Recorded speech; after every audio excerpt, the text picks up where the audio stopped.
आज भारतीय राष्ट्रीय कांग्रेस की तरफ से देश की हर राजधानी और शहरों में प्रेस वार्ता का आयोजन किया जा रहा है, जिसके तहत मैं आज पुणे में आपके बीच में हूँ।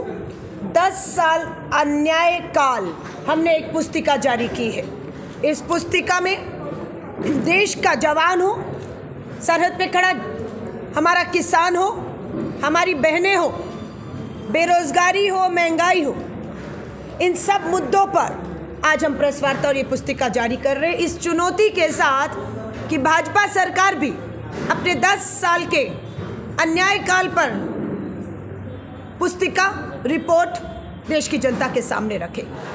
बेरोजगारी में हमारा आरोप है, इस पुस्तिका में हर साल 2 करोड़ नौकरी का वायदा था, 10 साल में 20 करोड़ नौकरियां मिली नहीं, उल्टा 4 करोड़ पढ़ा लिखा युवा बेरोजगार इस समय है देश में।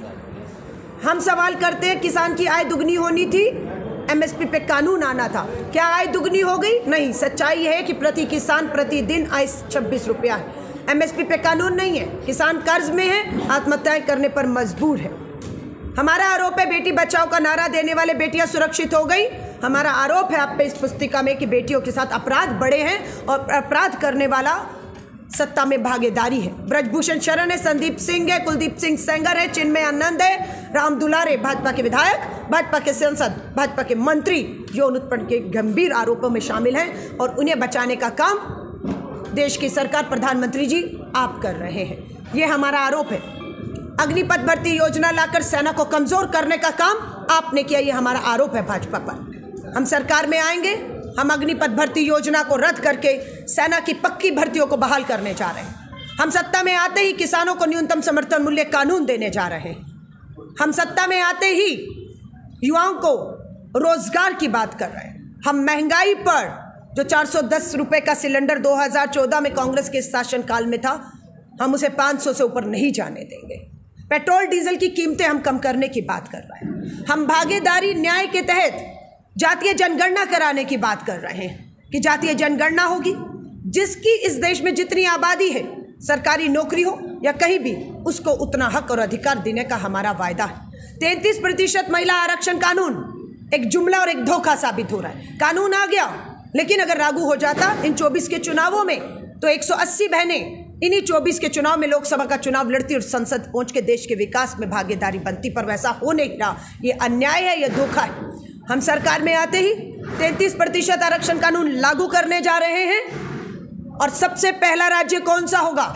महाराष्ट्र होगा, क्योंकि लोकसभा के बाद महाराष्ट्र पहला राज्य होगा जहां विधानसभा होगा और पहला राज्य होगा देश में जहां की विधानसभा में 33% आरक्षण लागू होगा और हमारी बहनें विधानसभा में आरक्षित सीटों पर चुनाव लड़ेंगी, जीतेंगी। तो इन सभी मुद्दों को लेकर हम 2024 के चुनाव में हैं तैयार। हम के नारे के साथ श्री राहुल गांधी जी भारत जोड़ो न्याय यात्रा के माध्यम से देश के युवा, किसान, दलित, आदिवासी बहनों से जुड़ रहे हैं, कामयाब हो रहे हैं। यात्रा 20 मार्च को 6,713 किलोमीटर का सफर तय करके मुंबई पहुंच रही है। मुझे विश्वास है महाराष्ट्र की धरती पर कदम रखते ही यहाँ के किसानों को, बेरोजगार युवाओं को, सरहद पे जाने का सपना देख रहे जवानों को और बहनों को ताकत और हिम्मत मिलेगी और इस न्याय के 10 साल के खिलाफ हम एकजुट होकर लड़े। किसानों का मोर्चा फिर से दिल्ली आ रहा है, भाजपा सरकार रोक रही है, कैसे देखते हैं? मैं महाराष्ट्र के लोगों से उनके लिए समर्थन मांग रही हूँ। हमारे ये देश का अन्नदाता, जो इस देश की अर्थव्यवस्था में और रोजगार में सबसे बड़ी भूमिका निभाता है, वो अन्नदाता आंसुओं में है, वो अन्नदाता लहू लुहान है। उस अन्नदाता के राहों पर कील बिछा दिए गए हैं। उस अन्नदाता पर ड्रोन से, पहली बार हो रहा है, ड्रोन से आंसू गैस के गोले छोड़े जा रहे हैं। दिल्ली छावनी बन चुकी है, दिल्ली की राजधानी। कहिए प्रधानमंत्री जी को, बुलाइए, बात करिए, हमारा अन्नदाता है, उनसे बात करिए, उनकी मांग क्या है, देश के लोगों को कहूँगी समर्थन करिए। वो न्यूनतम समर्थन मूल्य कानून चाहता है। जिन स्वामीनाथन जी को आपने भारत रत्न दिया है, जिस काम के लिए आपने डॉक्टर स्वामीनाथन जी को भारत रत्न दिया है, वो काम क्या था? वो काम उनकी रिपोर्ट है। वो रिपोर्ट कहती है कि लागत का 50% जो है, जितनी लागत है उसके 50% करके उसे एमएसपी मिलनी चाहिए। जो आप भारत रत्न तो दे रहे हैं, रिपोर्ट स्वीकार कर रहे हैं, पर उसे लागू नहीं करते हैं आप। हमारी मांग है तुरंत उसे लागू किया जाए, किसानों का कर्ज माफ किया जाए, क्योंकि आपने 5 साल में पूंजीपति मित्रों का 10 लाख करोड़ माफ किया है 5 साल में, तो अब किसानों का कर्ज क्यों नहीं माफ? रिपोर्ट कब आई? मतलब किसकी सरकार? बहुत अच्छा सवाल। कांग्रेस सरकार ने ये रिपोर्ट क्यों लागू नहीं की? 2009 के चुनाव में कांग्रेस के एजेंडा में ये सारी चीजें धन्यवाद थी। एमएसपी लाया जाएगा या एमएसपी दिया जाएगा किसानों को, लेकिन उसके बावजूद बहुत अच्छा दिया गया नहीं। सवाल मेरे से जवाब से लंबा हो जाएगा, सवाल लंबा हो जाएगा, जवाब छोटा है। स्वामीनाथन कमेटी का गठन किसने किया? कांग्रेस की नीयत थी, न्याय देना था किसानों को, हमने गठन किया। स्वामीनाथन की रिपोर्टों की सिफारिशों को सबसे पहले लागू करके कुछ फसलों पर एमएसपी देने का काम सरकारों ने किसने किया? कांग्रेस ने किया। कांग्रेस की सरकार पूर्ण बहुमत की कांग्रेस की सरकार नहीं थी, मिलीजुली यूपीए सरकारें रही। हमें उम्मीद थी कि प्रधानमंत्री मोदी जी का वीडियो जो मैंने दिखाया दिखाइएगा। हम पर आरोप लगाया गया कि रिपोर्ट अच्छी है, कांग्रेस लेकर आई है, कुछ फसलों पर दे रही है, सब पर देना है। चुनाव आ गया, बहुमत उन्हें हासिल हो गया, पूर्ण बहुमत, स्थिर सरकार, एक नहीं 2 बार 10 साल से लागू करना था, 10 साल से लागू क्यों नहीं किया? सवाल तो आज ये बनता है।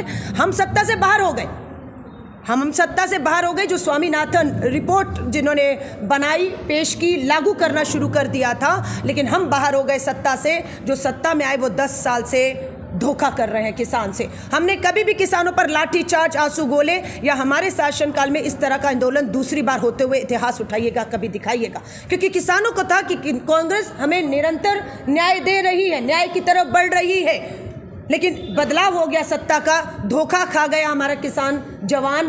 पूर्ण बहुमत देने के बाद आज आंसू गैस, लाठी गोले, आंसू लहू लुहान है। पूर्व मुख्यमंत्री जो है अशोक चौहान भाजपा चले गए, ठीक है, आदर्श घोटाला उन्हें भाजपा की जगह जेल में जाना चाहिए था। क्यों जेल नहीं गए, क्यों भाजपा में गए, आप पूछिएगा। धन्यवाद। आपने बात की कि 33% आप विधानसभा में नहीं, आराम नहीं सर, मेरी महिला नारी न्याय सम्मेलन है, प्रेस कॉन्फ्रेंस आधे घंटे की होती है, 3 घंटे 2 घंटे की नहीं होती ना। आदर्श घोटाला हुआ है कि नहीं हुआ है? मैं सत्ता में नहीं हूँ, मेरे पास सरकारी फाइलें जांच नहीं है। जो आरोप लगा रहे थे वो सत्ता में है, उन्होंने आरोप लगाया, उनके पास फाइल है, उनकी जांच एजेंसियां जांच कर रही थी, है ना? जेल भेजना था ना, क्यों सारे केस वापस ले लिए, क्यों सत्ता में भागीदारी बना लिया, पूछना चाहते हैं। धन्यवाद आप सभी का। स्थानीय मुद्दों पर हमारे जिला अध्यक्ष, हम जांच की मांग नहीं करते, हम कहते हैं जेल डालिए, हम जेल डालने की बात कर रहे हैं। आपने जांच की, आपने दोषी पाया, आपने जेल भेजना था, आपने उन्हें भाजपा में ले लिया। धन्यवाद। आमची व्हिडिओ बातमी आवडल्यास लाईक, शेअर आणि समांतर चॅनलला सबस्क्राईब करायला विसरू नका।